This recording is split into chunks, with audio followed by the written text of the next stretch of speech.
Queridos hijos, si me permiten llamarlos así, pues los años me han enseñado que toda alma es hija de un mismo Padre. Permítanme compartirles una historia. No es un cuento de hadas, ni una parábola inventada, sino un testimonio que presencié con mis propios ojos, un eco de la providencia divina que aún resuena en los viejos muros de mi parroquia y, más aún, en los rincones más profundos de mi corazón. He visto mucho en esta vida, desde la fe inquebrantable de los más humildes hasta la desesperación silenciosa de quienes lo tienen todo, y puedo asegurarles que las huellas de Dios se manifiestan a menudo en los lugares más insospechados, a través de los mensajeros menos esperados. Hoy quiero recordarles cómo empezó todo, el día en que un hombre, forjado en el acero de la ambición y el poder, comenzó a sentir la sutil, casi imperceptible, pero ineludible llamada de algo mucho más grande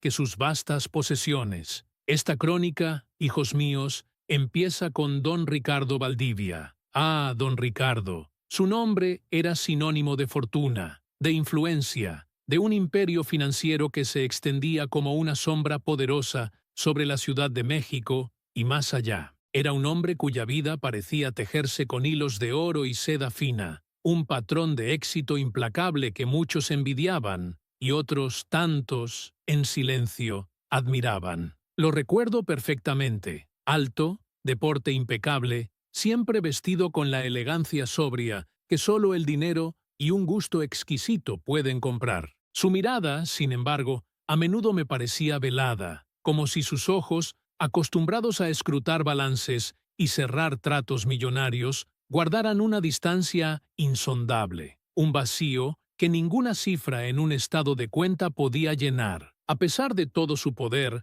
de la facilidad con la que movía los hilos de mercados enteros, había en él una extraña aridez, una sed de algo que ni él mismo parecía reconocer. No lo conocí, como a tantos otros, en el suave murmullo del confesionario, en la penumbra consoladora donde las almas se despojan de sus cargas. No, don Ricardo llegó a mi humilde despacho pálido y tembloroso, no buscando consuelo espiritual, sino respuestas a un enigma que había irrumpido en su impecable existencia. Todo comenzó una noche de terciopelo y luces neón en Polanco, ese barrio donde la opulencia se pavonea sin pudor. Don Ricardo había cenado en uno de esos restaurantes donde el ambiente susurra lujo, donde las conversaciones son de millones y los brindis, de victorias aplastantes. Acababa de cerrar un negocio extraordinario, uno de esos tratos que consolidan legados y afianzan fortunas.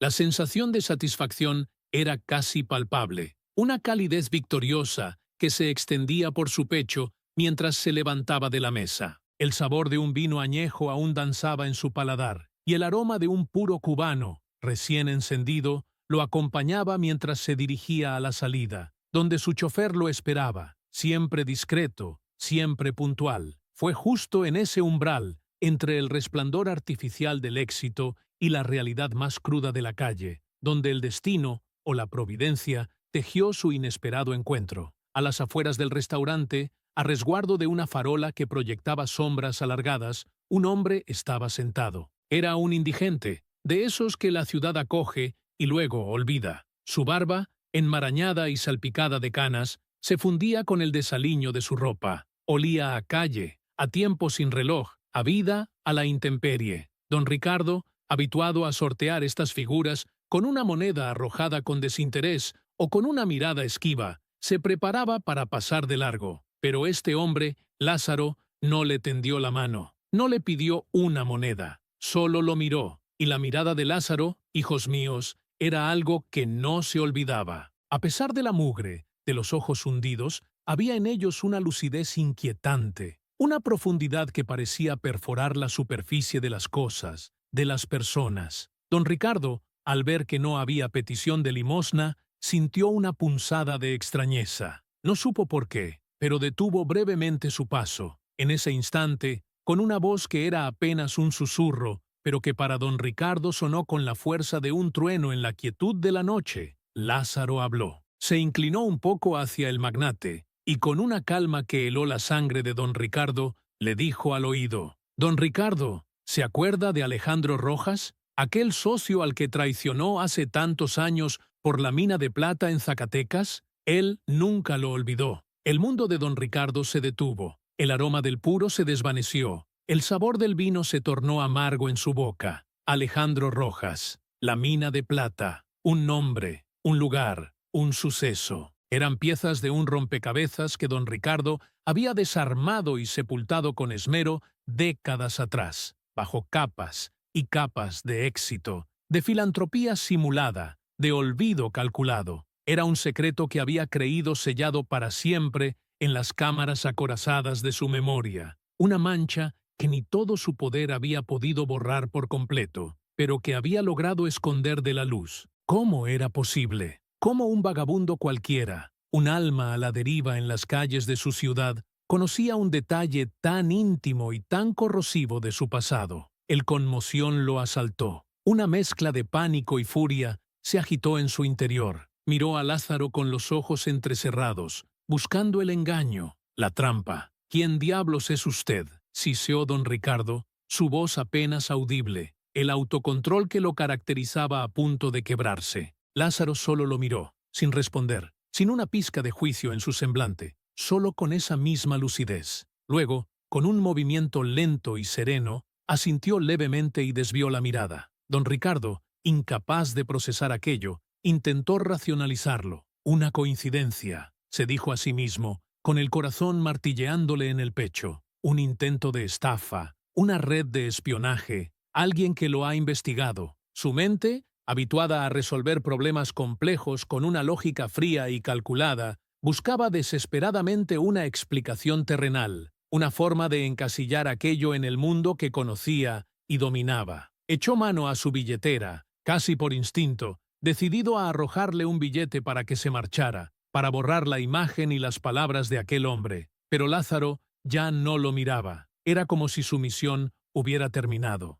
Don Ricardo, sintiéndose extrañamente expuesto, casi desnudo bajo la mirada de nadie, se dio la vuelta bruscamente y se metió en su coche, dejando atrás el murmullo de la noche y el enigma que Lázaro había plantado. Pero la semilla, hijos míos, ya estaba sembrada. Aquella noche, a pesar de sus intentos por descartarlo como una anécdota extraña o un ardid malintencionado, la inquietud se aferró a don Ricardo Valdivia como una sombra persistente. Se coló en sus pensamientos más privados, perturbó su sueño, ensombreció el brillo de su victoria. Aquel secreto, que había considerado muerto y enterrado, ahora bailaba en los confines de su mente, invocado por la voz de un completo desconocido. Era el eco de una conciencia que, por mucho tiempo silenciada por el estruendo del éxito, comenzaba a despertar. Y ese despertar, aunque inicialmente molesto y confuso, sería el primer paso en un camino que don Ricardo nunca imaginó transitar. Un camino que, a la larga,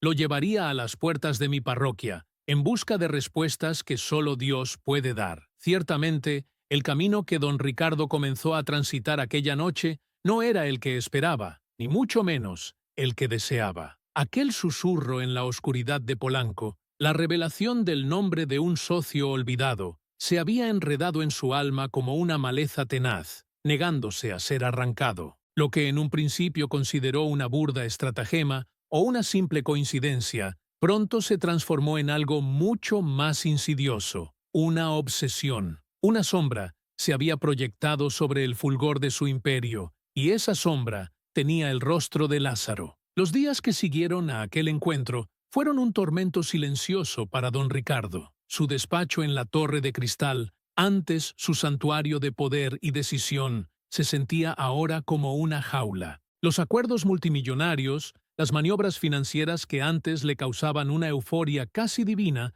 ahora le sabían a ceniza. Buscaba explicaciones lógicas con la ferocidad de un lobo, hurgando en sus archivos, llamando a sus contactos más discretos en el mundo de la inteligencia privada. ¿Quién era ese hombre? ¿Quién lo había enviado? ¿Con qué propósito? Pero todas sus pesquisas terminaban en un callejón sin salida. Lázaro era un fantasma sin registro, un hombre sin pasado aparente, una astilla en su mente que no lograba extraer. Y entonces empezó a verlo. Primero fue una silueta indistinta a lo lejos, en la acera de enfrente de su corporativo, entre la marea de transeúntes. No se detuvo, no lo miró directamente, pero don Ricardo sintió una punzada helada. Luego, una mañana, mientras realizaba su rutina de jogging en el Parque Lincoln, bajo la tibia luz del amanecer que apenas se filtraba entre los árboles, lo distinguió sentado en un banco, inmóvil. No lo llamaba, no extendía la mano pidiendo. Solo estaba allí, con esa barba enmarañada, el cabello cano y esa mirada.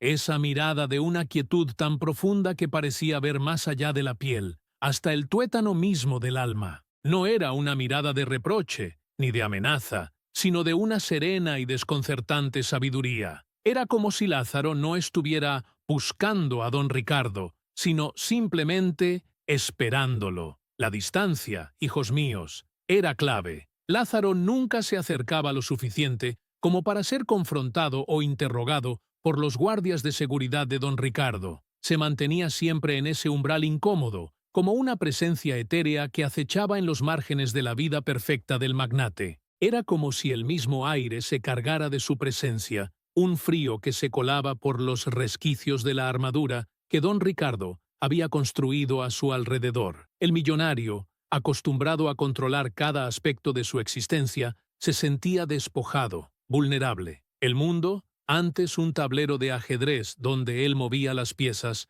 ahora contenía un elemento impredecible, místico, que lo aterrorizaba. La obsesión se volvió asfixiante. Sus noches estaban pobladas de sueños fragmentados, donde la voz de Lázaro se mezclaba con ecos de su pasado. Su mente, antes tan nítida para los negocios, ahora divagaba, buscando patrones, conexiones, cualquier rastro que desentrañara el misterio. ¿Era un viejo enemigo? ¿Un chantajista excepcionalmente dotado? ¿Un espía? Pero ninguna de estas explicaciones encajaba con la figura serena del hombre, con la forma en que sus palabras, más que acusaciones, eran revelaciones. El segundo encuentro, aquel que finalmente lo empujó a mi despacho, ocurrió unas semanas después, en un callejón menos transitado, cerca de una de sus propiedades en remodelación. Don Ricardo salía de inspeccionar los avances, discutiendo detalles con sus arquitectos, cuando Lázaro apareció de la nada, como si se hubiera materializado entre las sombras. Sus arquitectos, acostumbrados a la presencia de indigentes en la zona, apenas le prestaron atención, pero don Ricardo sintió cómo el corazón le daba un vuelco. Esta vez, Lázaro no esperó. Se acercó un paso, solo uno, y sus ojos, que parecían abarcar siglos de conocimiento, se fijaron en los de don Ricardo. Su voz, siempre baja y clara, apenas un murmullo que solo don Ricardo pudo escuchar por encima del murmullo de la ciudad, tejió otra verdad olvidada. «La muchacha, don Ricardo», dijo Lázaro, y el nombre de don Ricardo salió de sus labios sin una pizca de familiaridad o de burla, sino como un simple reconocimiento. Aquella a la que prometió el mundo, y a la que luego desechó con una cruel mentira, para no perder la herencia de su abuelo. Aquel amor verdadero que rompió, y con él se rompió algo dentro de usted, un vacío que ninguna fortuna ha podido llenar. El aire pareció helarse. No había acusación en la voz de Lázaro, ni juicio, solo la exposición desnuda de una herida que don Ricardo había creído cauterizada por el tiempo y el éxito. Una mentira de juventud, sí, pero una que había cambiado el curso de su vida, y no solo la suya. Era la traición a su primer amor, un acto de cobardía y ambición que lo había perseguido en los recovecos de su propia mente, el recuerdo de una muchacha de ojos soñadores a la que había aplastado sin miramientos por el frío cálculo de la herencia familiar. Había sido su primera gran victoria en el juego del poder y la primera gran derrota de su alma. La mención de aquello fue un golpe más devastador que cualquier ataque financiero, pues atacó la misma base de su identidad, aquella que él había intentado redefinir a través de los años como un hombre de éxito implacable. Don Ricardo sintió cómo el sudor frío le perlaba la frente. El rostro de Lázaro, inmutable, no mostraba regocijo ni malicia, solo una extraña y profunda comprensión. Era como si estuviera leyendo las páginas más íntimas y dolorosas de un libro que don Ricardo había intentado quemar. Los arquitectos, ajenos al drama silencioso, continuaban su conversación a unos pasos. Para ellos, era solo un indigente hablando consigo mismo. Pero para don Ricardo, era el sonido de su conciencia, manifestada en carne y hueso. En ese momento, la negación se volvió insostenible. No era una coincidencia, ni un chantaje. Era algo más oscuro, más íntimo, algo que se movía en las fronteras de lo inexplicable. La idea de que alguien pudiera conocer los secretos más recónditos de su alma, aquellos que ni siquiera se atrevía a confesar a sí mismo en la quietud de la noche, era insoportable. Era como si un ojo divino, pero encarnado en un hombre desaliñado, lo estuviera vigilando, evaluando cada una de sus faltas. Fue entonces cuando don Ricardo, a pesar de su orgullo y su desdén por todo lo que no fuera tangible y medible, se vio forzado a considerar opciones que nunca antes habría contemplado. No podía seguir ignorando aquello, no podía comprarlo ni intimidarlo. Se sentía acorralado por un fantasma viviente. Necesitaba respuestas, no espirituales, por supuesto, no divinas. Buscaba una explicación terrenal, una solución a un problema que él insistía en encuadrar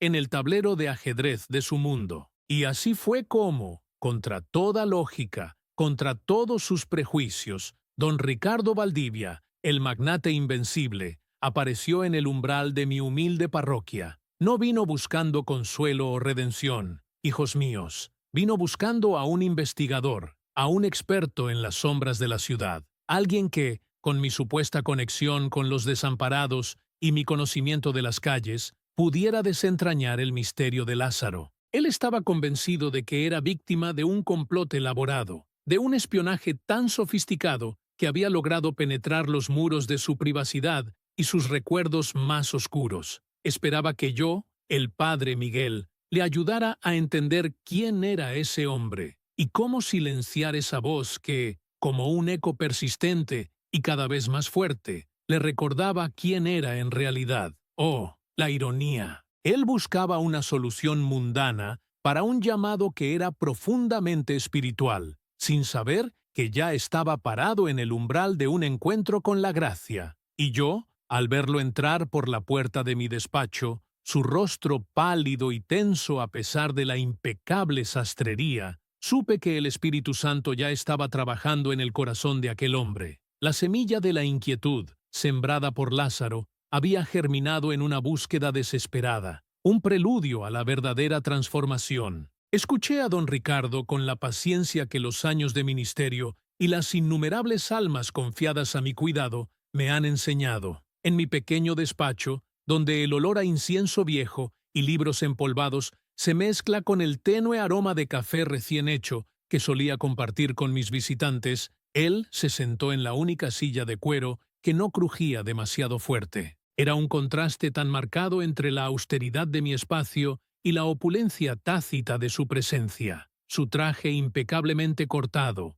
el brillo discreto de su reloj, la rigidez con la que sostenía su postura, como si incluso al sentarse en una silla ordinaria debiera mantener la dignidad de un trono. Pero la fachada era solo eso, una fachada. Vi en sus ojos no los de un hombre poderoso y seguro de sí mismo, sino los de un alma acorralada. Eran ojos inquietos, que escanaban el cuarto como buscando una salida, una amenaza invisible. La palidez que ya había notado en su primera visita se había acentuado, y pequeñas líneas de tensión marcaban las comisuras de su boca, que se contraía en gestos apenas perceptibles. Sus manos, que imaginaba siempre firmes y decisivas al cerrar tratos millonarios, estaban entrelazadas con tal fuerza que sus nudillos blanqueaban. Era evidente que aquellos encuentros con Lázaro no eran meras coincidencias, sino puntas de lanza hundiéndose en su conciencia, desgarrando el velo de confort y olvido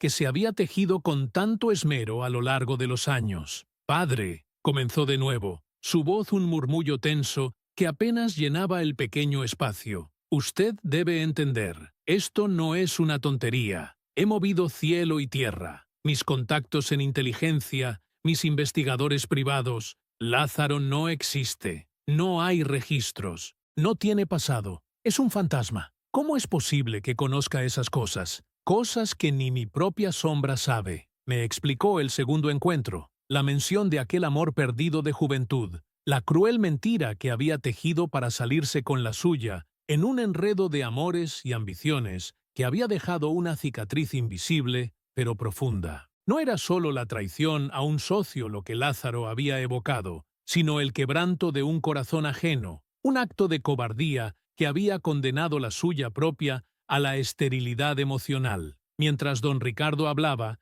el aire en el despacho parecía hacerse más denso, cargado con el peso de esos recuerdos enterrados. No eran acusaciones lo que Lázaro le había ofrecido, como bien había dicho don Ricardo, sino meras constataciones, hechos presentados con una serenidad que, paradójicamente, era lo que más le aterrorizaba. No había juicio en la mirada de Lázaro, solo un espejo que reflejaba la verdad interior de don Ricardo, y esa verdad era más espantosa que cualquier complot imaginado. Permití que se desahogara, que vaciara su mente de todas las teorías conspirativas que había construido. Habló de extorsión, de psicópatas, de brujería, de todo aquello que su mente analítica y pragmática podía procesar. Cada palabra que decía era un intento desesperado de racionalizar lo irracional, de colocar lo incomprensible dentro de los límites de su mundo material. Él buscaba una explicación terrenal, una solución que pudiera comprar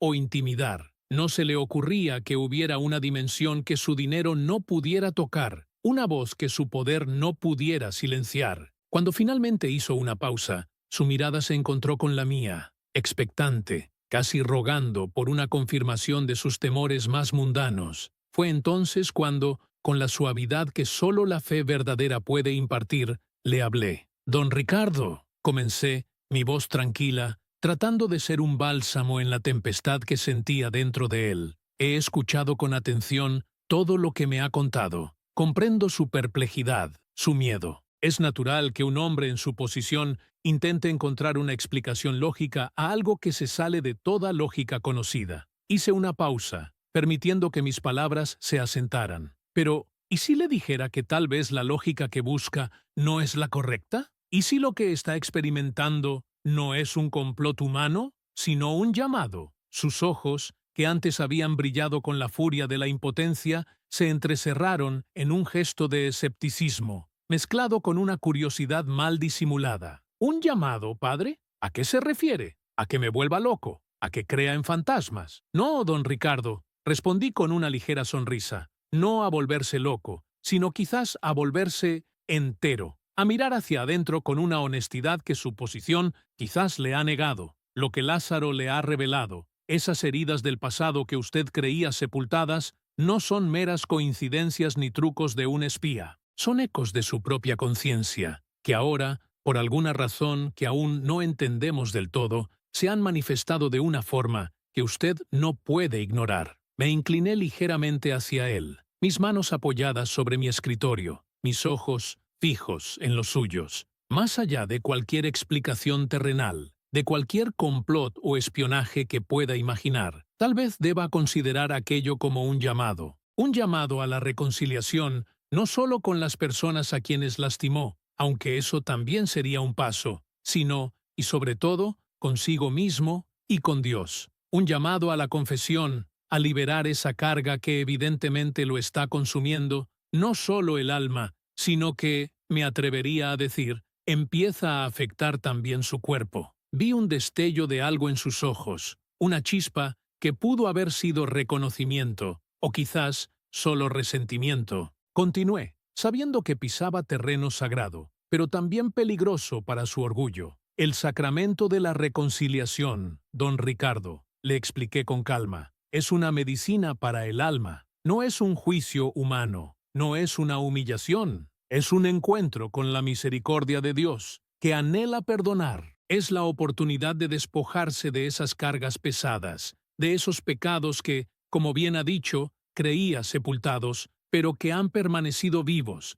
carcomiendo su paz, su alegría, su salud interior. Le hablé de cómo los secretos y las culpas no confesadas tienen un peso inmenso, invisible para los demás, pero devastador para quien los carga. Son como rocas en el morral del peregrino, que hacen cada paso más lento, más doloroso, hasta que el camino se vuelve insoportable. Le recordé que Dios no es un contable que lleva la cuenta de nuestros errores para castigarnos, sino un Padre que anhela que regresemos a Él, para abrazarnos, para curar nuestras heridas y para darnos la oportunidad de empezar de nuevo, con el alma limpia y ligera. No era una humillación, le insistí, sino una liberación. Don Ricardo me escuchaba con una expresión que mutaba entre la incredulidad, la irritación y, por un instante, una extraña vulnerabilidad que intentó ocultar de inmediato. Había algo en sus ojos que reflejaba el eco de aquellas palabras en su interior, un reconocimiento doloroso de la verdad que yo estaba articulando. Pero ese momento de debilidad fue fugaz. Confesión, siseó, y su voz no solo se alzó, sino que se endureció, como un muro de acero. Se burló. Un sonido seco y amargo que resonó en el silencio del despacho. Padre, usted no entiende. Yo soy Ricardo Valdivia. Un hombre como yo no se arrodilla ante nadie, mucho menos para confesar pecados a un cura, como si fuera un niño. Mis negocios, mis decisiones, mi vida, son mías. No necesito que un vagabundo me diga quién soy, ni que un sacerdote me ofrezca absoluciones. Yo me las he ganado a pulso, las consecuencias de mis actos, y he prosperado. ¿Cree que necesito limpiarme de algo que me ha hecho el hombre que soy hoy? Sus palabras estaban teñidas de una profunda ofensa, de un orgullo herido que se negaba a ceder un ápice. Su postura se hizo más rígida, sus puños volvieron a apretarse. Esto es un chantaje, padre. Lo que usted ve como un llamado divino, yo lo veo como una manipulación barata, y la resolveré a mi manera, con mis recursos. Intenté responder, de alguna manera mitigar su ira, pero él ya se había levantado de la silla. La dejó con un leve chirrido que pareció un grito en el silencio. Su rostro estaba enrojecido, sus ojos destellaban con una mezcla de furia y un miedo aún no reconocido. No necesito sermones, padre. Necesito respuestas, soluciones tangibles. Y usted, con todo respeto, me está ofreciendo cuentos de viejas y consuelos para almas pusilánimes. Mis problemas se resuelven de otra manera. Se dirigió hacia la puerta con pasos firmes, casi marciales, como si cada zancada reafirmara su autonomía, su rechazo a cualquier tipo de autoridad espiritual. Yo me quedé sentado, observando cómo su figura imponente se encaminaba a la salida, como si en su partida llevara consigo todo el aire del cuarto. Al llegar al umbral, se detuvo un instante, sin girarse, y su voz, ahora un tono bajo y peligrosamente sereno, se desprendió del aire. Encontraré a ese hombre, y créame, padre, lo silenciaré. A él y a cualquier otro que intente jugar con mi reputación o mi paz. Con mi dinero y mi poder, hay pocas cosas imposibles. Y así se marchó de mi parroquia. No solo Angrier, que cuando llegó, sino investido con una renovada determinación, o al menos una ilusión de ella. La puerta de mi despacho se cerró con un suave clic, pero en mi corazón resonó como un portazo. Me quedé allí, en el silencio que don Ricardo había dejado tras de sí, con el tenue aroma de su perfume caro desvaneciéndose en el ambiente, y el peso de su obstinación en el aire. Oh, la dureza del corazón humano cuando se ha blindado con el éxito y la autosuficiencia. Se había ido, decidido a usar su dinero y poder para silenciar a esa extraña voz que le recordaba quién era en realidad. No había entendido que no se podía silenciar la propia conciencia, ni menos aún, la voz de Dios que resonaba a través de ella. Miré el crucifijo de madera antigua que colgaba en la pared frente a mí, testigo mudo de tantas batallas del alma. Suspiré. Sabía que la batalla de don Ricardo apenas comenzaba. Él creía que iba a la guerra contra un fantasma, pero en realidad estaba en guerra consigo mismo, y con la gracia que insistentemente lo buscaba. No era la primera vez que veía a un alma rica en bienes materiales, pero pobre en espíritu, rechazar la mano tendida de Dios. Sin embargo, en don Ricardo había algo más, esa misma inquietud que lo había traído a mi despacho, esa vulnerabilidad fugaz que vi en sus ojos, me decía que la semilla, aunque pisoteada en ese momento, aún estaba viva. La gracia es insistente, pensé. A veces, cuando el hombre no escucha los susurros, Dios permite que la vida grite, y a menudo esos gritos son dolorosos. Me levanté de mi silla y me acerqué a la ventana, observando el tráfico de la tarde en la calle, el ir y venir de la gente que seguía con sus vidas, ajenos a los dramas espirituales que se desarrollaban tras los muros de la parroquia. Recé por don Ricardo, por su ceguera, por su orgullo. Recé para que Dios, en su infinita misericordia, encontrara otra forma de ablandar aquel corazón de piedra, porque intuía, con la certeza que solo la experiencia de la fe puede dar, que Lázaro no era un enemigo, sino un instrumento, y que el propósito de su aparición no era destruir a don Ricardo, sino salvarlo. La verdadera transformación aún estaba por llegar, pero el camino, como a menudo sucede, sería tortuoso y doloroso, un asedio no solo del alma, sino también del cuerpo. Y así, con el corazón en un puño por aquel hombre obstinado, me había despedido de don Ricardo en la antesala de mi despacho, observando cómo su figura imponente se esfumaba por el portón de la parroquia. Recé, como siempre lo hago, para que la dureza de su espíritu hallara algún resquicio por donde la gracia de Dios pudiera colarse. Intuía, con la certeza que solo la experiencia de la fe puede dar, que Lázaro no era un enemigo, sino un instrumento, y que el propósito de su aparición no era destruir a don Ricardo, sino salvarlo. La verdadera transformación aún estaba por llegar, pero el camino, como a menudo sucede, sería tortuoso y doloroso, un asedio no solo del alma, sino también del cuerpo. Don Ricardo Valdivia, hombre de acción y de imperios forjados con una voluntad de hierro, no era de los que se quedan cruzados de brazos. Para él, cada obstáculo era un problema a resolver, cada enigma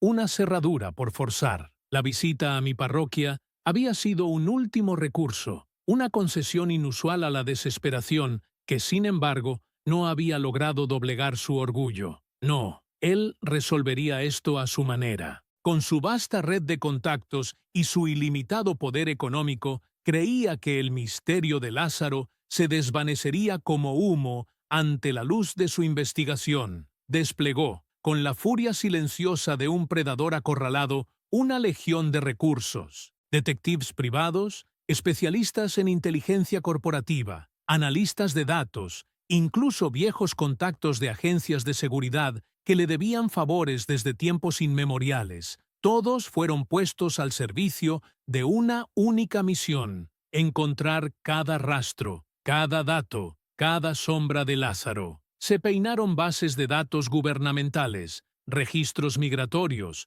archivos policiales. Se rastrearon cámaras de seguridad en cada esquina, desde Polanco hasta el centro histórico. Sus hombres, vestidos con trajes impecables o con ropas discretas, se mezclaron con la población flotante de las calles, merodearon albergues, comedores comunitarios, parques y puentes, mostrando fotografías difusas, preguntando discretamente. La orden era clara: no escatimar en gastos ni en esfuerzo. Lázaro debía tener un pasado, una familia, una historia, una vida que pudiera ser explicada, comprada o, si era necesario, silenciada. Pero Lázaro era un fantasma. Los días se convirtieron en semanas, las semanas en un mes, y la única información que regresaba a los escritorios de cristal de don Ricardo era un eco exasperante de la nada. No había huellas dactilares en ningún sistema, ni registro de nacimiento en hospital alguno, ni siquiera un nombre en las listas de los desaparecidos o de los indigentes con alguna identificación. Era como si hubiera emergido de la tierra misma, sin dejar rastro de su llegada. Los investigadores, profesionales curtidos en la oscuridad de los secretos corporativos y personales, comenzaron a reportar con una mezcla de frustración y un matiz de extraña incomodidad. Don Ricardo, el hombre no existe, es como si se hubiera disuelto en el aire, le decía uno de sus más reputados detectives, con un tono que denotaba no solo perplejidad, sino también una ligera perturbación. La imposibilidad de encontrar a Lázaro, en lugar de tranquilizar a don Ricardo, intensificó su paranoia. La idea de que este hombre, un simple vagabundo, pudiera eludir toda la tecnología y el poder que él poseía era una afrenta personal, una anomalía en su universo ordenado. Empezó a verlo en todas partes, incluso cuando no estaba, una sombra en el rabillo del ojo, se convertía en la figura lánguida de Lázaro. Un indigente cualquiera pidiendo limosna, con la barba crecida y la mirada distante, adquiría de repente los rasgos inconfundibles de su perseguidor. La ciudad misma se transformó en un teatro de su propia angustia. Cada rostro anónimo en la calle un posible Lázaro, cada murmullo un eco de sus pecados. El sueño lo abandonó, reemplazado por noches febriles en las que las revelaciones de Lázaro se repetían en su mente con una nitidez dolorosa. Se levantaba empapado en sudor frío, con el corazón desbocado, incapaz de reconciliarse con el silencio de su mansión y el clamor de su conciencia. El apetito se esfumó, y sus comidas de negocios, antes un ritual de poder, se volvieron un tormento en el que el sabor de la comida se le antojaba ceniza. Su temperamento, ya de por sí volátil, se volvió explosivo. Sus empleados y socios andaban sobre cáscaras de huevo, sabiendo que el menor pretexto podía desatar una tormenta. Pero lo más preocupante, y lo que yo mismo, desde la distancia de mi parroquia, sentí como una manifestación tangible de la lucha espiritual, fue el deterioro de su salud. Don Ricardo era un hombre que, a pesar de sus excesos, siempre se había enorgullecido de su vigor. Había mantenido a raya una antigua dolencia cardíaca, un secreto bien guardado, con los mejores médicos y un régimen estricto, convencido de que su voluntad era suficiente para doblegar cualquier debilidad física. Pero el miedo, la obsesión y la culpa son venenos que atacan el alma, y desde el alma se abren paso al cuerpo. Su corazón, ese músculo incansable que bombeaba la sangre a través de sus venas y la vida a través de su imperio, comenzó a flaquear de manera alarmante. Las palpitaciones se hicieron más frecuentes,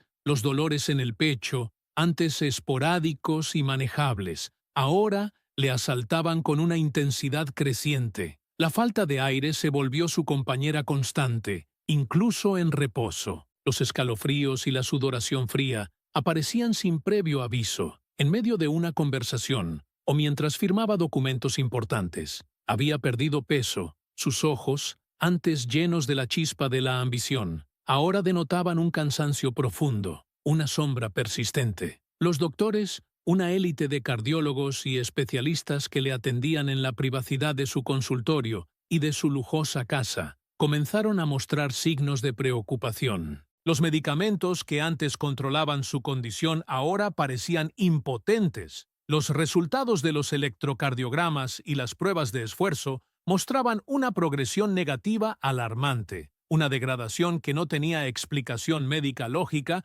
para un paciente con un seguimiento tan meticuloso y recursos ilimitados. Le aconsejaron calma, reposo, menos estrés, pero ¿cómo calmar a un hombre cuyo mundo interno se desmoronaba, asediado por fantasmas que nadie más podía ver? La cumbre de esta escalada de tormentos llegó, como suele suceder con los golpes del destino, en el momento y lugar más inoportuno. Se encontraba don Ricardo presidiendo una junta directiva, en la sala de juntas principal de su corporativo, un espacio de mármol pulido y caoba oscura que rezumaba poder. En la mesa, rodeado de sus ejecutivos más importantes, negociaba la adquisición de una empresa rival, una operación que, de concretarse, ampliaría aún más su vasto imperio. Era su elemento natural, el escenario donde brillaba con la luz fría de la estrategia y la dominación. Estaba a punto de cerrar el trato, su voz firme y calculadora resonando en la sala.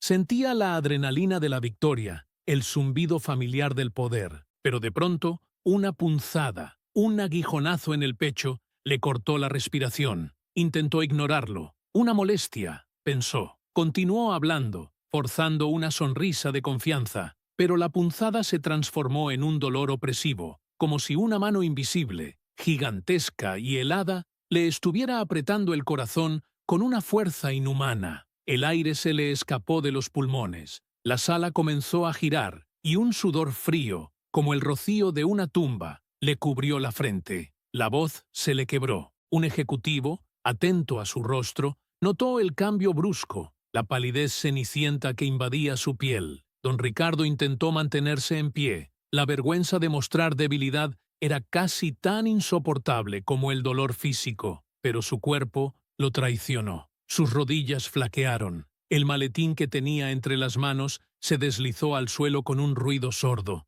Un gemido inaudible escapó de sus labios apretados. Cayó sobre la mesa, con la mano aferrada al pecho, los ojos desorbitados, buscando un refugio que no existía. El pánico estalló en la sala. Llamadas de emergencia, auxiliares corriendo, rostros alarmados. En cuestión de minutos, los paramédicos llegaron, rompiendo la solemnidad de aquel templo del poder, con el tintineo de sus equipos y la urgencia de sus voces. Don Ricardo, antes el amo de aquel espacio, yacía en el suelo, su rostro distorsionado por el dolor, su aliento corto y superficial. Lo sacaron en una camilla, su imperio, observando con una mezcla de conmoción y morbosa curiosidad. Aquel día, la fortaleza de su cuerpo, y con ella la de su imperio, comenzó a desmoronarse de manera innegable. Lo ingresaron en el mejor hospital privado de la ciudad, en la suite presidencial, donde el silencio y la opulencia de las habitaciones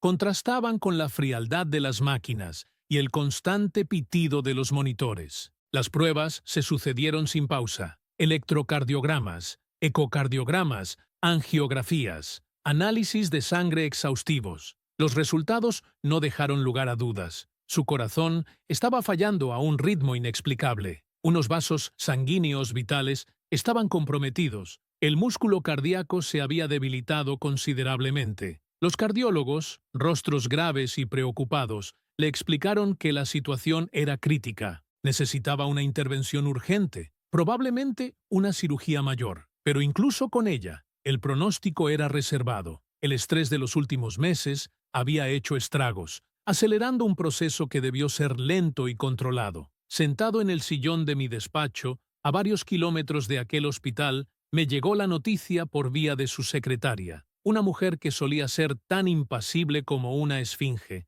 pero cuya voz al teléfono sonaba quebrada por la preocupación. Escuché con la calma que los años me han enseñado, pero con el corazón lleno de una punzada de tristeza por el sufrimiento de don Ricardo, y a la vez con la certeza de que Dios estaba moviendo sus piezas en el tablero de la vida de este hombre. En aquella cama de hospital, rodeado de artefactos médicos que mantenían su vida en un delicado equilibrio, don Ricardo Valdivia se enfrentó a la verdad más cruda y desgarradora de todas. Su dinero no podía comprarle ni la paz ni la salud. La vasta fortuna que había acumulado con tanto ahínco, la red de contactos que podía abrir cualquier puerta y mover cualquier influencia, el poder que doblegaba voluntades, todo era inútil ante la fragilidad de su propio corazón. El mejor seguro médico, los especialistas más renombrados, los medicamentos más caros, todo palidecía ante la implacable realidad de su mortalidad.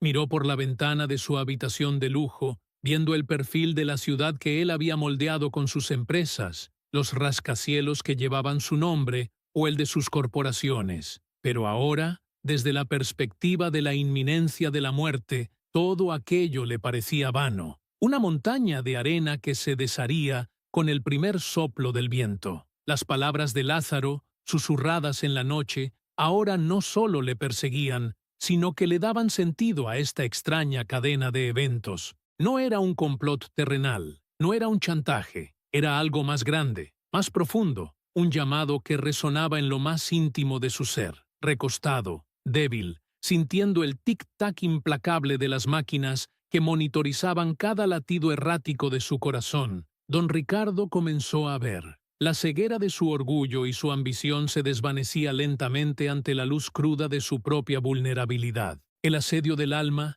que había resistido con tanta fuerza, ahora se había manifestado en el asedio de su cuerpo, y por primera vez en mucho tiempo no pensó en cómo luchar, sino en cómo rendirse. La transformación, el verdadero propósito de Lázaro, estaba a punto de comenzar. El camino había sido tortuoso, sí, y doloroso, pero a veces, Padre Miguel, solo a través de la herida más profunda puede el alma encontrar la senda hacia la verdadera sanación. Y el corazón de don Ricardo, aquel corazón de piedra, estaba a punto de ser, por fin, ablandado. El corazón de don Ricardo, aquel corazón de piedra, estaba a punto de ser, por fin, ablandado. Y yo, Padre Miguel, fui testigo de los primeros, lentos y dolorosos, pero inquebrantables, latidos de ese nuevo corazón. La mañana en que don Ricardo regresó a mi parroquia, el sol de la Ciudad de México se filtraba tímidamente por los vitrales,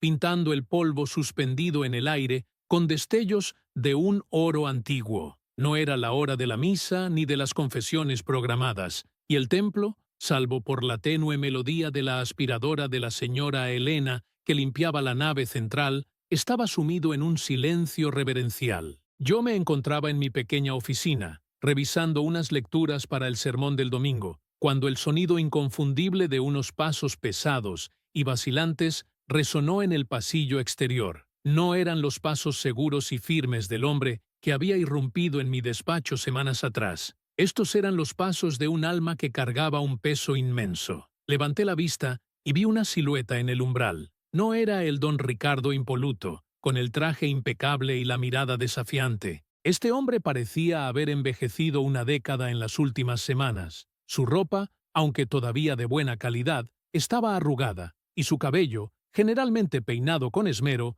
caía lacio sobre su frente. Sus ojos, antes chispeantes con la fiereza del tiburón de negocios, ahora estaban hundidos, rodeados de ojeras y con una expresión de rendición que nunca antes le había visto. Se veía más pequeño, encogido bajo el peso invisible que lo oprimía. No dijo palabra alguna, solo me miró, y en esa mirada vi un ruego silencioso que no necesitaba de articulación, un ruego de un hombre que había agotado todas las soluciones mundanas, que había probado el poder de su dinero y la influencia de su nombre, y había encontrado que todo aquello era inútil contra el asedio de su propia alma. Había buscado una conspiración, un enemigo tangible, y solo había encontrado el reflejo de sus propias decisiones. Mi corazón de pastor sintió una punzada de compasión profunda. Me levanté de mi silla y, en lugar de invitarlo a mi despacho, simplemente abrí la puerta un poco más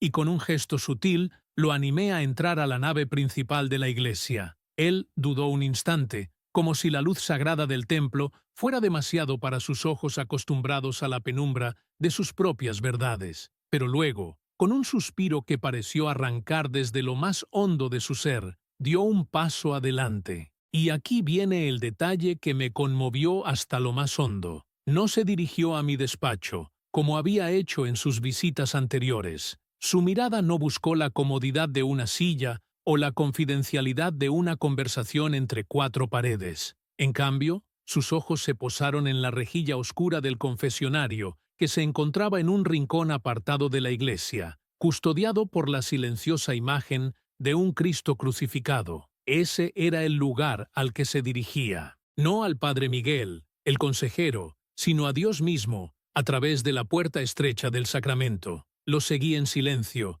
manteniendo una distancia respetuosa. La señora Elena había apagado ya la aspiradora y, al ver la presencia de don Ricardo, se retiró discretamente, dejando que el vasto espacio de la iglesia contuviera nuestra pequeña, pero trascendental, historia. La luz a través del vitral del Buen Pastor caía ahora directamente sobre el viejo confesionario de madera oscura, destacando su austeridad, su propósito milenario. Don Ricardo se acercó, sus pasos más lentos, como si cada zancada le costara un esfuerzo titánico. Se detuvo frente a la puerta de madera, esa misma puerta por la que innumerables almas contritas han pasado a lo largo de los siglos. Puso su mano temblorosa sobre el pomo, como si dudara, como si la inercia de una vida de autosuficiencia y control lo detuviera en el umbral de su propia liberación. Pero esta vez, el orgullo no ganó. La desesperación, la enfermedad, el terror a Lázaro,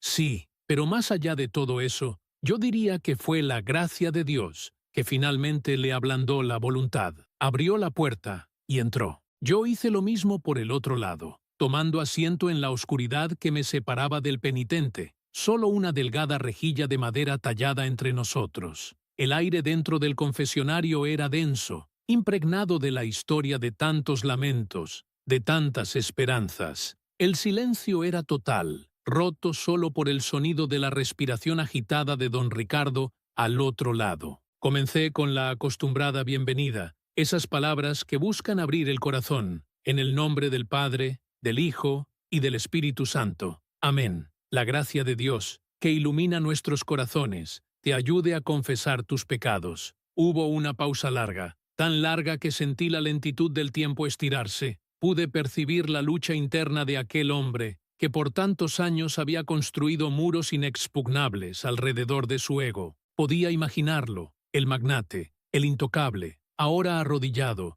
humillado no por otro hombre, sino por la verdad de su propia vida. Y luego, Padre Miguel, sucedió lo que tanto había orado, una voz. No la voz potente y segura que yo conocía, sino una voz quebrada, apenas un susurro rasposo que parecía arañar las palabras desde lo más profundo de su garganta. Padre, yo he pecado. Y con esas 3 palabras, la presa se rompió. Lo que siguió fueron no solo palabras, sino un torrente de arrepentimiento. Durante más de 2 horas, en esa pequeña caja de madera que se convirtió en un santuario de la verdad, aquel hombre poderoso se despojó de su armadura, capa tras capa. No solo confesó los pecados que Lázaro le había revelado, la traición a su socio, ese escalón que le permitió subir sin mirar atrás, la cruel mentira que había destruido el amor de su juventud, una herida que nunca cerró.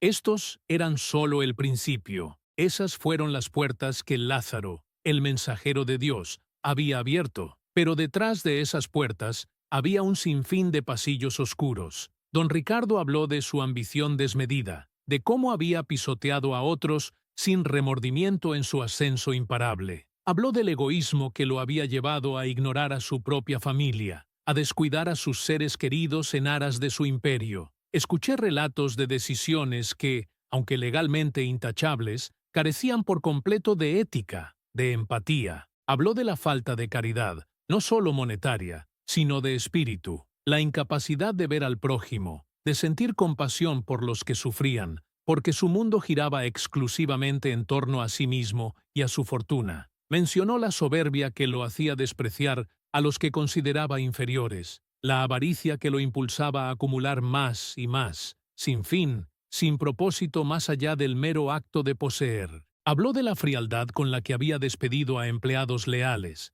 de la dureza con la que había tratado a sus subordinados, de la indiferencia ante la pobreza que lo rodeaba, una pobreza que ahora, en su propia enfermedad, empezaba a comprender. Sentí el peso de sus palabras, no como una carga para mí, sino como una profunda tristeza por el sufrimiento que él mismo había causado y por el vacío que eso había dejado en su propia alma. Su voz se quebraba con sollozos contenidos, a veces convertidos en gimoteos apenas audibles. Pude escuchar el roce de sus manos contra su rostro, las lágrimas silenciosas que lo acompañaban en este acto de entrega total. Yo, a mi lado, solo escuchaba. Ofrecía una palabra de aliento cuando la voz se le apagaba, un murmullo de que Dios es misericordioso, de que el Señor siempre espera con los brazos abiertos. Fue una confesión total, un vaciamiento del alma que lo dejó exhausto. Sí, pude sentirlo en la respiración al otro lado de la rejilla, pero, por primera vez en décadas,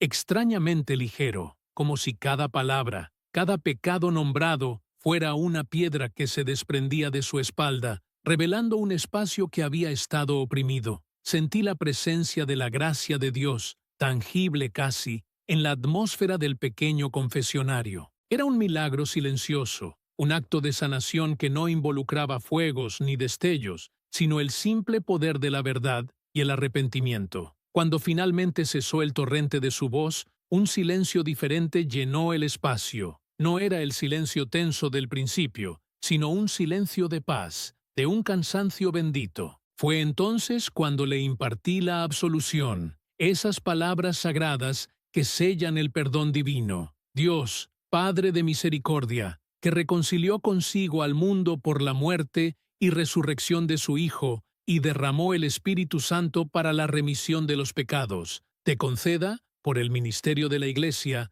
el perdón y la paz. Y yo te absuelvo de tus pecados en el nombre del Padre, y del Hijo, y del Espíritu Santo. Cada palabra resonó, no solo en la madera del confesionario, sino en mi propio espíritu, y lo sentí en el alma de don Ricardo. Al finalizar, escuché un suave y prolongado suspiro, un suspiro de liberación, de una carga que se había desvanecido. No escuché una sola palabra de agradecimiento, ni la esperaba. En ese momento, la gratitud era demasiado inmensa para ser contenida en palabras. Al salir del confesionario, don Ricardo ya no era el mismo hombre que había entrado. Su rostro seguía pálido y cansado, pero la rigidez y la amargura habían desaparecido. Había una nueva blandura en sus ojos, una humildad que no estaba presente antes. Se puso de pie con una nueva dignidad, no la dignidad de su fortuna, sino la dignidad de un hombre perdonado. Me miró una última vez, y en esa mirada,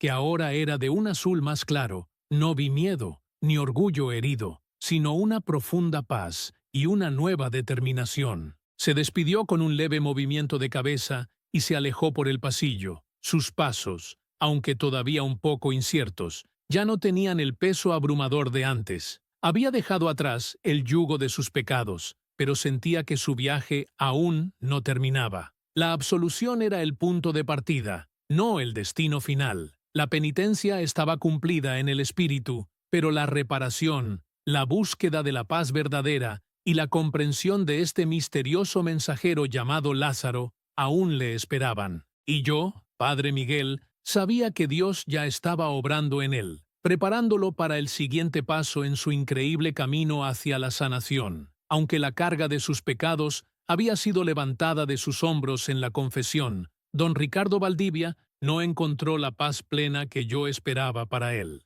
Había un hueco, una pieza ausente en el rompecabezas de su alma recién purificada. No era la culpa lo que lo carcomía ahora, sino una profunda necesidad de entender. El milagro de la absolución había abierto una herida que clamaba por ser sanada, no por el bálsamo del olvido, sino por la luz de la verdad. Necesitaba encontrar a Lázaro, no para confrontarlo, como al principio de su persecución, sino para comprender al mensajero que, con sus palabras, había quebrado el muro de su indiferencia y lo había empujado al abismo de su propia conciencia. Al día siguiente de su confesión, mientras el sol de la mañana filtraba una luz dorada a través de los vitrales de mi oficina, don Ricardo regresó. No llevaba el traje impecable del día anterior, sino una camisa más sencilla, aunque aún de buena tela, y sus ojos, antes tan turbios por la ansiedad, ahora reflejaban una mezcla de perplejidad y una nueva, frágil esperanza. Padre Miguel, comenzó,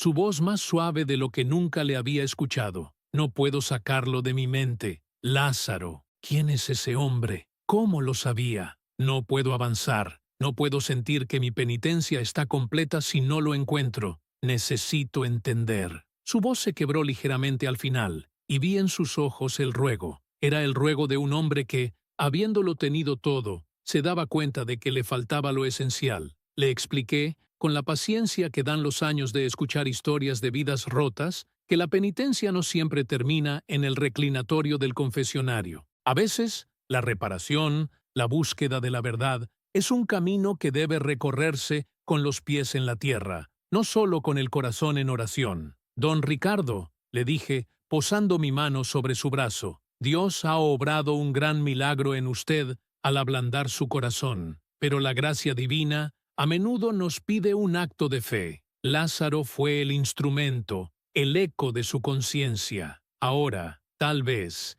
es la oportunidad de verlo no como un enigma, sino como un hermano. ¿Está dispuesto a buscarlo? No con la mirada del que busca un problema, sino del que busca una bendición. Él asintió, lentamente. Estoy dispuesto, padre. Dígame dónde debo buscar. Usaré todos mis recursos, si es necesario. Sonreí, un poco triste, un poco esperanzado. No será con sus recursos, don Ricardo. Será con los nuestros, con los de esta parroquia, que cada día se esfuerza por ver a Cristo en el rostro de los más necesitados. Lázaro, si es quien creemos que es, no se esconde en los salones de negocios ni en las galerías de arte. Se encuentra donde la necesidad es más cruda, donde la caridad de Dios es la única moneda de valor. Y así, dejamos la cómoda quietud de mi oficina. Fue una imagen curiosa, debo admitir. Un humilde sacerdote con su sotana raída y un magnate, aunque ahora vestido de forma más discreta, con el aura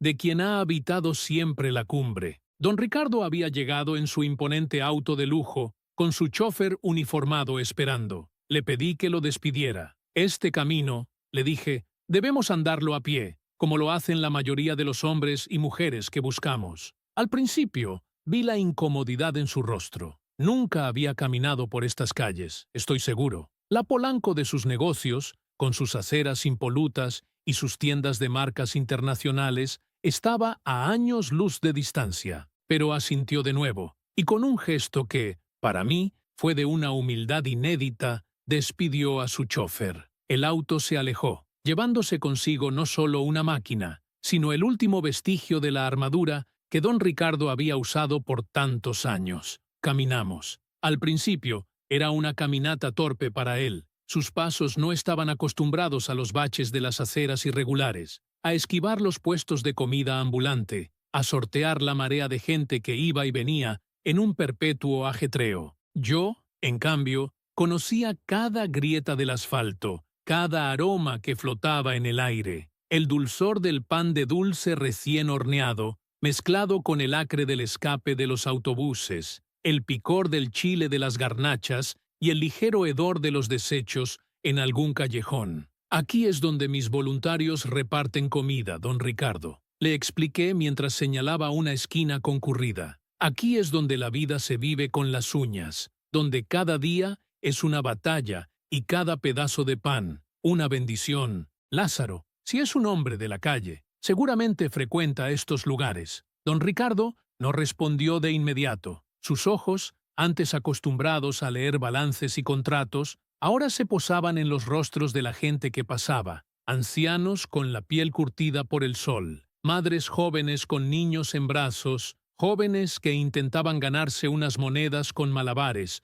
o vendiendo dulces. Vi en su expresión un desconcierto que lentamente se transformaba en algo más profundo. Era la mirada de quien descubre un mundo que siempre estuvo ahí, pero que él había elegido ignorar. «Padre», me preguntó con una voz apenas audible, mientras veíamos a un niño pequeño ofrecerle una flor marchita a su madre. ¿Así es como vive la mayoría de la gente? Así es como vive una gran parte de nuestros hermanos, don Ricardo. Respondí con suavidad, con la dignidad de su trabajo y la fe en Dios, cuando el sistema no les ofrece más. Son el reflejo de la perseverancia humana, pero también, muchas veces, del dolor del olvido. Caminamos por varias horas. Recorrimos el mercado de abastos, donde el bullicio era ensordecedor, y los olores de frutas, verduras y especias se mezclaban en un torbellino. Pasamos por las puertas de albergues improvisados, por las fachadas de vecindades donde la ropa tendida al sol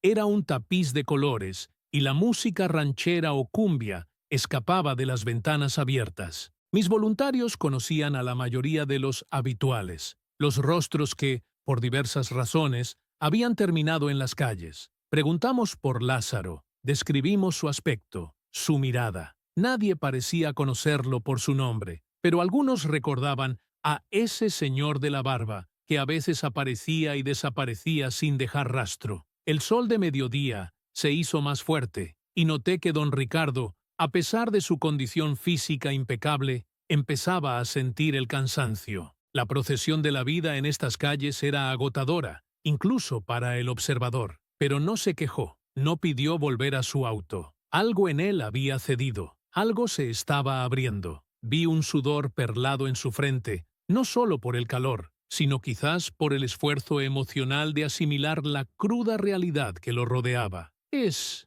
diferente verlo así, padre», murmuró en un momento, mientras observábamos a un grupo de niños jugar con una pelota vieja en un callejón. Uno lee las estadísticas, ve los reportajes, pero estar aquí es otra cosa. ¿Cómo pude no ver esto antes? A veces, don Ricardo, le respondí, la prisa de nuestra propia vida nos vuelve ciegos a la vida de los demás. La ambición nos pone un velo, pero la gracia de Dios siempre encuentra una manera de retirarlo. La búsqueda se prolongó hasta bien entrada la tarde. La luz comenzaba a dorarse, y las sombras se alargaban, cuando llegamos a un albergue regentado por una pequeña comunidad de religiosas. Era un lugar modesto, con un patio interior donde varias personas estaban sentadas, compartiendo la cena. El olor a sopa de verduras y tortillas calientes era reconfortante. Mientras nos acercábamos, mi mirada se posó en un rincón del patio, bajo la tenue luz de un foco. Había un pequeño grupo de hombres sentados en bancas improvisadas,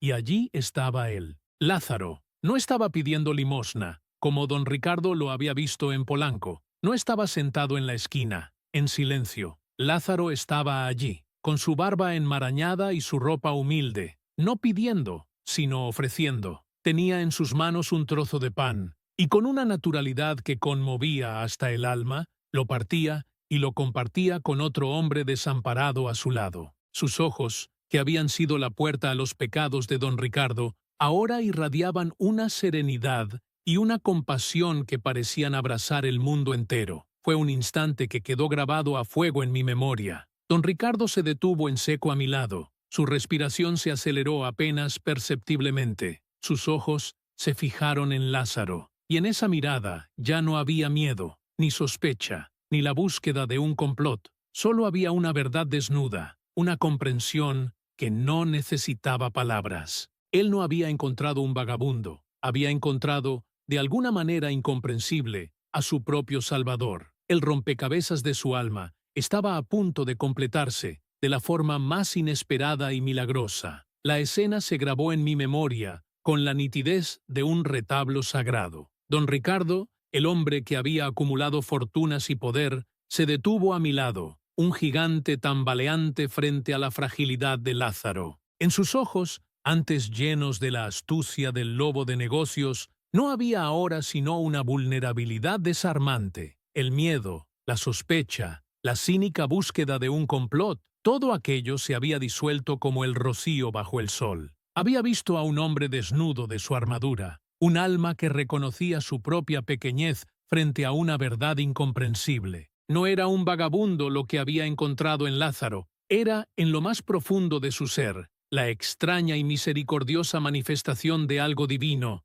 un ancla inesperada para su alma a la deriva. Observé cómo se le anudaba la garganta, cómo su imponente figura se encogía levemente. Lázaro lo miró, y no hubo en su mirada rastro de juicio, ni de triunfo, solo una compasión que parecía envolver el mundo entero. Era una mirada que había visto la bajeza y la grandeza del espíritu humano, y que ahora se posaba sobre don Ricardo con una ternura infinita. En ese instante, algo se rompió dentro del magnate. El orgullo, ese compañero fiel de toda su vida, cedió por fin. Lentamente, con la solemnidad de quien rinde su última batalla, don Ricardo Valdivia se arrodilló sobre el asfalto sucio. No fue un acto teatral, ni una súplica por dinero. Fue un derrumbe silencioso, una entrega total, y mientras sus rodillas tocaban el suelo, las lágrimas, que tanto tiempo había contenido, comenzaron a fluir libremente por su rostro surcado, empapando su corbata de seda. Lloró con la honestidad de un niño perdido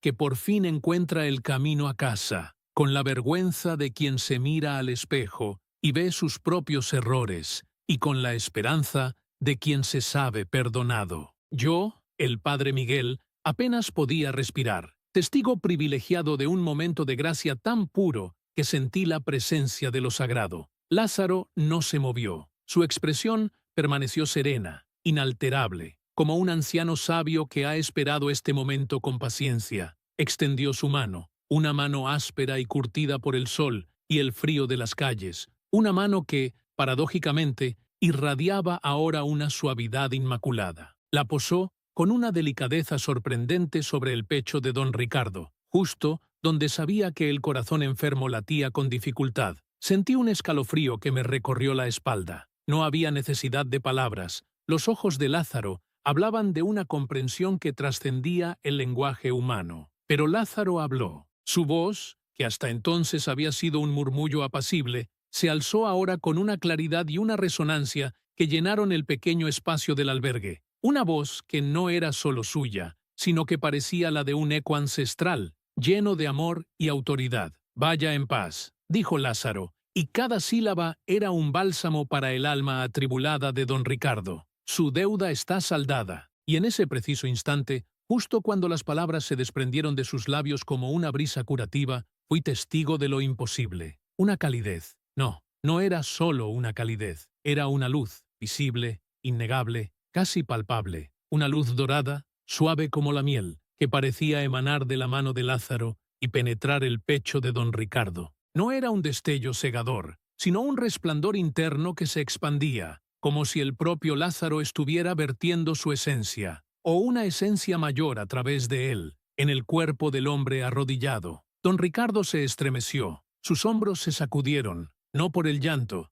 sino por una conmoción más profunda. Abrió los ojos, que hasta entonces habían estado cerrados por las lágrimas, y en ellos se reflejó una sorpresa tan pura, tan absoluta, que no cabía duda de que algo extraordinario estaba ocurriendo. El dolor opresivo, ese peso constante en su pecho que le recordaba la fragilidad de su existencia, ese puño invisible que le oprimía el corazón y le robaba el aliento, desapareció. No se desvaneció lentamente, no se atenuó con un alivio gradual, simplemente desapareció. Fue como si una carga milenaria se hubiera levantado de sus hombros y de su espíritu en el mismo instante. El vacío de la opresión fue llenado por una sensación de plenitud que nunca antes había conocido. Era una vitalidad que le recorría las venas, un vigor que hacía mucho tiempo creía perdido, un rejuvenecimiento que sentía hasta en la punta de los dedos. Una paz profunda, una alegría serena, inundaron su ser. No había sentido tal ligereza, tal energía, tal armonía, desde los días despreocupados de su juventud, antes de que el mundo y sus ambiciones endurecieran su corazón. Era una sanación total, no solo del cuerpo, sino de ese corazón que había estado enfermo de muchas maneras, mucho antes de que la dolencia física se manifestara. El milagro se cernió sobre nosotros, silencioso y majestuoso, un testimonio irrefutable de la misericordia divina manifestada a través del más humilde de los hombres. Yo mismo, el padre Miguel, un hombre de fe acostumbrado a ver a Dios en lo ordinario, sentí que mi propia fe se anclaba más hondo, reafirmada por la evidencia de lo extraordinario. La mañana siguiente trajo consigo una expectación teñida de asombro. Don Ricardo, con una vitalidad renovada que sorprendió incluso a su chofer, insistió en visitar a sus cardiólogos de inmediato. Los médicos, aquellos que le habían dado pronósticos sombríos y advertencias severas,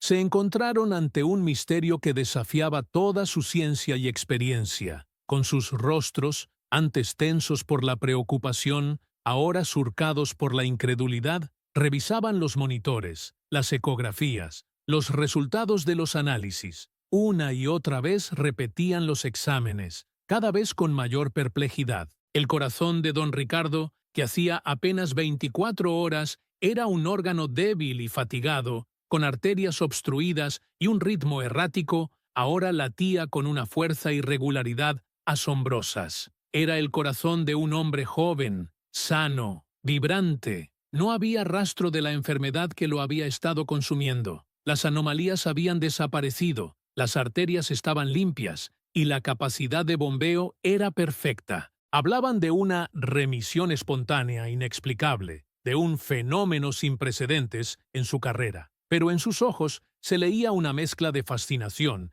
y temor ante lo que no podían nombrar. Don Ricardo, sin embargo, no tenía dudas. Para él, la explicación era una sola: la gracia inefable de Dios, manifestada a través de un instrumento tan humilde. Y Lázaro, como si su misión en este plano terrenal hubiera concluido, desapareció tan misteriosamente como había aparecido. Lo buscamos en los albergues, en los puentes, en los rincones donde la miseria se esconde de la luz, pero el viejo vagabundo de mirada sabia ya no estaba. Su ausencia no generó tristeza, sino una extraña sensación de confirmación. Como el profeta Elías, llevado al cielo en un carro de fuego, Lázaro parecía pertenecer a un orden distinto, un mensajero divino que se manifestaba solo cuando el alma estaba lista para escuchar, para ver, para ser sanada. Su partida silenciosa selló el milagro, dejando una impronta imborrable en el corazón transformado de don Ricardo